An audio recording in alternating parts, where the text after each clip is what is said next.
concerned. But things are looking up to a degree because it feels like the balance of power has shifted, and stratagems that the Trump collusive collection of people have previously used to suppress stories about the truth and to advance false narratives that spun half-truths into patterns of deceit, that used outright lies to belittle people who were telling the truth, and to project an image of supreme confidence that was attractive to some, and project a story that was sometimes so detached from reality that it attracted followers as if it was a religion, who were demonstrating their religious virtue by believing such far-fetched things, because sometimes the ability to just make a leap of faith is promoted as a virtue, particularly in fascism, which often resembles religion in that it speaks to people's deep and abiding need, and not everybody's deep and abiding need, some people's deep and abiding need to have a government that is like a father figure, that makes Santa Claus-style promises about everything going well, about everything being simple and easy. They long for a simplification of life, and they long for an inversion of the social order, or for a retraction of some manner of social progress. So for many Americans, particularly those living in areas where there was less contact with migrants, it was easier for them to jump on board a Trump train of derisive and unfair hate rhetoric against migrants. They hid under a veneer of respecting the law, but their agenda has been advanced in multiple ways that don't just include persecuting undocumented migrants to America, or failing to acknowledge the role that undocumented migrants in America have in sustaining various industries across the board in America.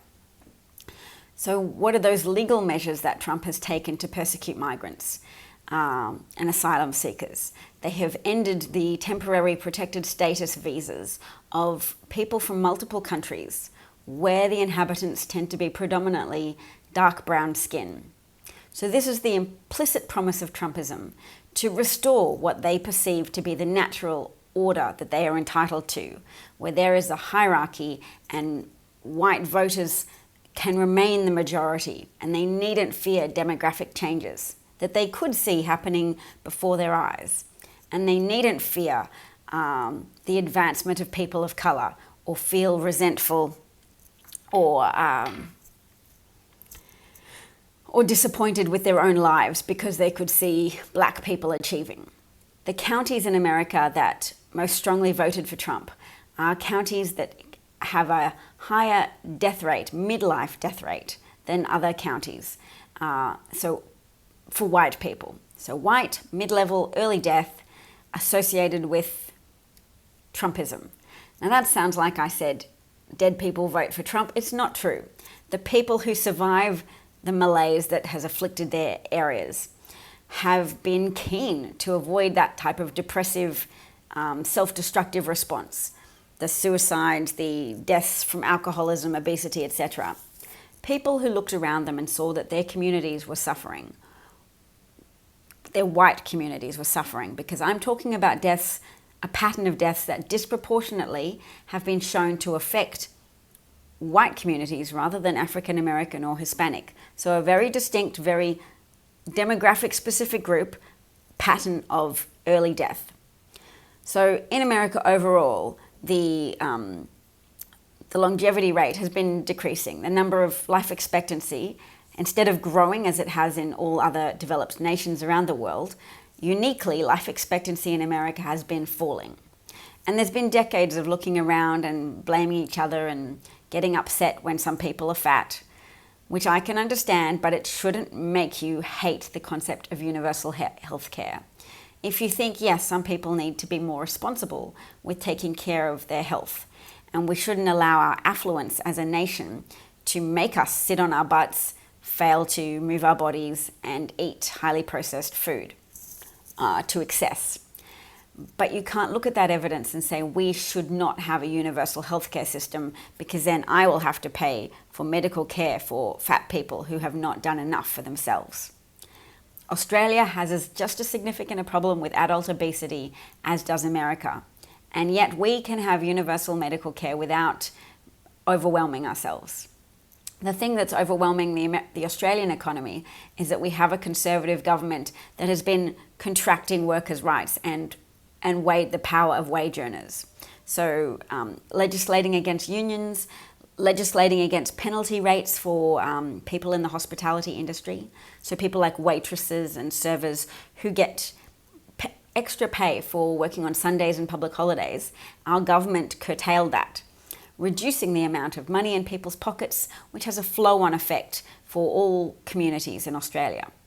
When you just insist on giving tax cuts to the ultra-wealthy people in your country, they pocket that money, they hoard it, they save it in trust funds for their children to have a dynastic pattern of inheritance of wealth, and they do not expend it locally.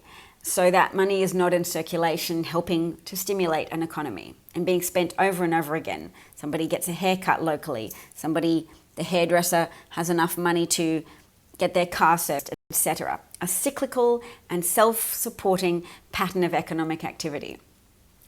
Just giving tax cuts to wealthy people fits in with a false economic line that's widespread still amongst economists, that trickle-down works, that it's a great idea to give tax cuts to the wealthy because that's freedom and the free market should operate unimpeded, blah, blah. It's just as nonsensical as those gun advocates in America who claim that their rights to own guns shall not be infringed by divine right, which is a misinterpretation of the Second Amendment on so many counts. It is not a divine right to own a weapon. You should not conflate biblical imperatives or holy texts or messages from God with your constitution, which is a legal, human-devised document that has protections for you. And you should not impose your religion on other people. And 3, the Second Amendment referred to a well-regulated militia, meaning a cheap army for the early fledgling American government to have, whereby those people were legally allowed to buy their own weapons for use in the official but informal American army, the well-regulated militia. Well-regulated, laws to abide by, but not officially employed or paid a salary. Unlike now when America does have its own army, so they don't have to buy their weapons for themselves. The government buys their supplies for them. The American government's a lot wealthier now. Let's not restrict ourselves to just saying a blunderbuss or a musket is different in technological terms from an AR-10 or a AR-15 or an AK-47. Yes, the technology is different, but more importantly, the 2018 Supreme Court finding of Heller was a misinterpretation of the Second Amendment, and that should be discussed. It should be discussed in historical context. It should be discussed broadly, and people need to drop a little bit of that deference to Supreme Court findings. I know it's like a compromise that you have because you believe in bipartisanship and cooperation as being a strong part of democracy, and that's good. But some things, even when the Supreme Court does them, are wrong and are still worthy of opposition in a well-mannered, reasonable, consensus-building way.